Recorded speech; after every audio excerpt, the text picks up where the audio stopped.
आप जन्नत की नंद इरम है। हाँ जी। आपने अपनी भाभी के सर के बाल उतारे और जिस्म के गलत हिस्सों के भी बाल उतारे।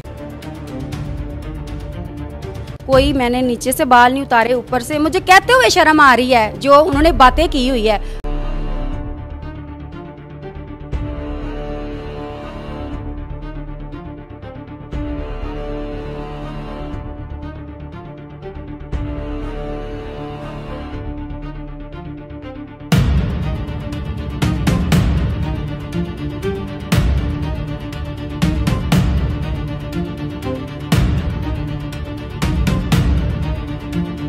ये इस घर के मालिक हैं और ये इनके घर का दरवाज़ा है। ये ऊपर पोर्शन है इनका।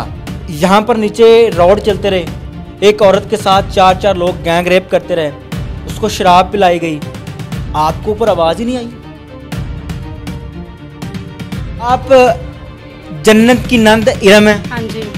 आपने अपनी भाभी के साथ यहाँ पर इन चार पाइयों पे गैंग रेप करवाया। हमें तो पता भी नहीं है, ये झूठा इल्ज़ाम हसन हम पे लगा रहा है, हमें नहीं पता। आपने अपनी भाभी के हाथ पकड़े, उसको यहाँ पर लिटाया। आपकी माँ ने, आपकी दूसरी बहन जो है जिनका नाम आमना है, और जन्नत की सास आपकी वालदा यहाँ पर अपने घर की बहू के साथ जाती करवाते हैं। ये सब झूठ है, ये ऐसा हम सोच भी नहीं सकते, ज़हन में भी ऐसी बातें हम ला भी नहीं सकते। ये सब झूठी बातें हैं। ये हसन जो कह रहा है ना, सब झूठ के बोल रहा है। अगर कोई आया है, बाहर बाजार है, साथ दुकान शॉप भी है, तो किसी को पता नहीं चला। डंडे सोटे लेके आए हैं।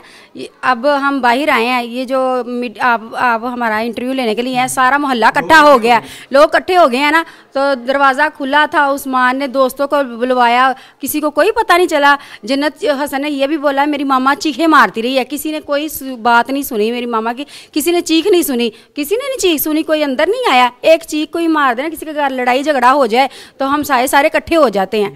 तो ये हसन की ये बातें। आपके कहने का मकसद ये है कि यहाँ पर एक औरत के जिस्म पर राड लगते रहे, उसके साथ चार लोग ज्यादती करते रहे, उसकी कोई चीख नहीं निकली, किसी को सुना नहीं गया, किसी को सुनाई भी नहीं दिया। ये सब झूठ है, ये सब झूठ है। बाजार के सामने इनका घर है, साथ ही शॉप है।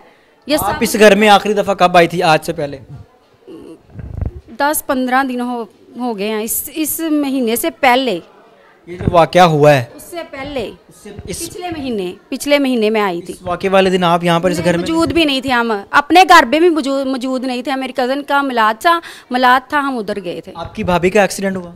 हाँ जी, हुआ है। उस एक्सीडेंट को ये रंग दे दिया गया कि ये ज्यादती हुई है, तशद्दुद हुआ है, हमने तो इसके ऊपर बहुत जुल्म किया है। ये सब घटिया बातें हैं, ये उनकी सोच है। ये पता नहीं वो क्या चाहते हैं, हमें नहीं मालूम हो रहा। हमें भाई चाहिए। ये हसन जो है ना, इसे बातें पढ़ाई गई हैं सारी। ये जो नतीजा हसन छोटा सा है, उसने आपके ऊपर इतना घटिया इल्ज़ाम लगाया कि आपने अपनी भाभी के सर के बाल उतारे और जिस्म के गलत हिस्सों के भी बाल उतारे, और वो देखता रहा। अल्लाह को हाजिर नाजर करके हम ये कह रहे हैं, हम मीडिया के सामने आए हैं, अल्लाह को हाजिर नाजर करके हम ये कह रहे हैं, कोई मैंने नीचे से बाल नहीं उतारे, ऊपर से मुझे कहते हुए शर्म आ रही है जो उन्होंने बातें की हुई है। कोई बाल बुल नहीं उतारे, कोई उसके साथ रेप नहीं हुआ, कोई ज्यादती नहीं, कोई तशद्दुद नहीं है। ये सब इल्ज़ाम लगाया जा रहा है हम पर। पता नहीं क्या वो उनका प्लान है, क्या वो चाहते हैं। ये उस्मान की तरह भाग गया? भागा नहीं है, वो हॉस्पिटल में उसके साथ ही था, तो उन्होंने गायब किया है। दिन के बाद उस्मान नहीं मिला, कोई राब्ता नहीं हुआ, उसका नंबर बंद है। जमीन खा गई, आसमान निकल गया, किधर गया पता नहीं, उनके पास ही हमें पता। हम हॉस्पिटल में गए थे, वहीं था ये। वो क्या चाहती हैं अभी आप लोगों का मीडिया पर आने का मकसद क्या है? वो क्या चाहती हैं हमें बताएं। हमारा भाई उनके पास है, हम ये कहने के लिए हमारा भाई उन्होंने अगवा किया हुआ है, उनके पास है। ठीक है, ये हसन जो झूठे इल्ज़ाम लगा रहा है, ये सब झूठ है, ये घटिया उनकी सोच है, जो वो बोल रहे हैं। नाज़रीन, इस तस्वीर का दूसरा रुख आपने देखा। इस घर का जो मालिक मकान है ऊपर वाले पोर्शन में रहता है। सिर्फ उनसे 2 मिनट की बात करूंगा कि नीचे रोड चलते रहे, औरत के साथ ज्यादती होती रही, उसको आवाज़ नहीं गई, किसी ने सुना नहीं, किसी को पता नहीं चला।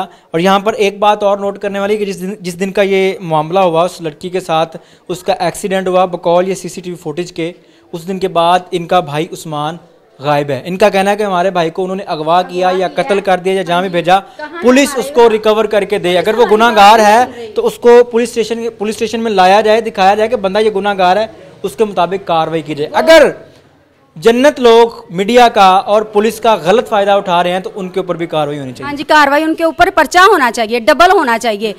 हाँ जी। आपकी मालिक मकान से बात करवाते हैं। ये इस घर के मालिक हैं और ये इनके घर का दरवाज़ा है, ये ऊपर पोर्शन है इनका। भाईजान सवाल मेरा ये है कि यहाँ पर नीचे रॉड चलते रहे, एक औरत के साथ 4 लोग गैंग रेप करते रहे, उसको शराब पिलाई गई, आपको ऊपर आवाज़ ही नहीं आई? कोई गल नहीं, कोई बात नहीं हैगी। अगर असी इतने उपर छत ते रहने आ, मैं जो खड़ाक होंदा ना, खड़ाक मेरी इधर दुकान है, एक मेरे भाई की दुकान है छोटे की, अगर खड़ाक होंदा तो साडा असी उस वेले उठ पैने, पता लग जाता शटर दी खड़ाक आता है, दरवाजे खड़कदा है, दरवाजा खड़कदा पता नहीं लग जाता, उपर पता लग जाता है, उपर पता थले गल करते हैं सानू उस वेले पता लग जाता भी उत्ते अजे सुते नहीं अजे है। कोई गल नहीं, कोई बात नहीं। ये किते गए ने, बच्ची बीमार है, किते चिल्ड्रन हॉस्पिटल दवाई लैन गए ने, उत्थे जैंप है, वो जैंप तो असी भी 2-3 दिन पहले एक इस मकान की रजिस्ट्री करवाई है, उत्थे गए वेख्या जैंप, वो जैंप तो ही वो डिगी है किते, तो वो बच्चा थी, वो सीढ़ी भी वेखी है, वो बच्चा भज के आन के, छोटा बच्चा बच्ची नहीं फड़दा, वो छोटी बच्ची जी है, वो जो बच्चे ने बयान दिता वो बच्चा बच्ची ਨੂੰ ਫੜਦਾ, समान भज के आ रहा ਉਹਨੂੰ अपनी बेगम ਨੂੰ ਫੜਦਾ। तो सो इत्थे झूठ ਦਾ ਤੇ सच ਦਾ ਕਿੰਨਾ फर्क है। एक वीडियो हैगी है, हाँ जी, वो वीडियो ਜਿਹਦੇ ਚ ਵੇਖ ਕੇ ਅੰਦਾਜ਼ਾ ਹੁੰਦਾ ਹੈ ਕਿ ਐਕਸੀਡੈਂਟ ਹੋਇਆ ਹੈ। एक्सीडेंट होया है। ਮੇਰਾ ਤੁਹਾਡੇ ਅੱਗੇ ਸਵਾਲ ਹੈ ਕਿ ਇਸ ਘਰ ਵਿੱਚ ਤੁਹਾਨੂੰ ਨਹੀਂ ਪਤਾ ਚੱਲਿਆ ਕਿ ਇੱਥੇ ਜ਼ਿਆਦਤੀ ਹੋਈ ਹੈ ਜਾਂ ਨਹੀਂ ਹੋਈ? कोई गल नहीं हुई, कोई बात नहीं। ਕਿਸੇ ਮੁਹੱਲੇ ਵਾਲੇ ਨੇ ਨਹੀਂ ਕਿਹਾ ਤੁਹਾਨੂੰ? किसे कोई चीक नहीं वजी, कोई गल कोई चीक वजदी तो असीं उपर बैठे हैं।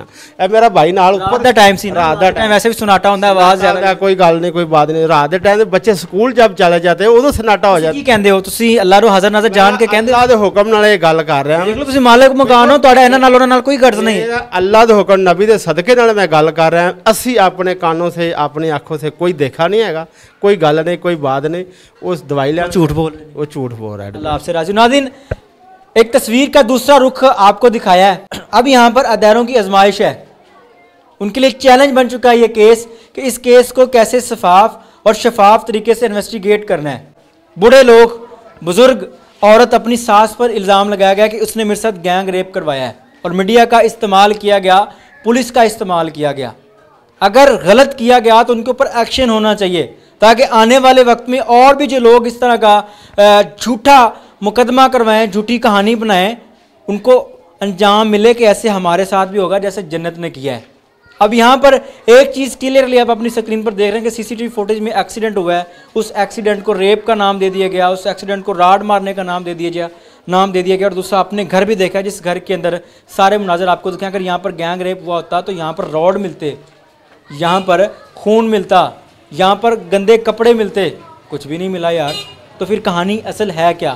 बात वही है कि अदारों की आजमाइश है, इस पर इन्वेस्टिगेशन करनी चाहिए। दूसरी जानिब घर वालों का कहना है कि हमारा बच्चा अगवा है, उसको सामने लाना चाहिए। अपनी कीमती राय का इज़हार ज़रूर कीजिएगा और मुझे बताइएगा क्या जन्नत सच्ची है या जो हक़ाइक़ हमने आपके साथ शेयर किए, उसकी नंद ने बताया, उसके घर वालों ने बताया, मालिक मकान ने बताया, वो सच है। देखते रहिए अमन पॉइंट।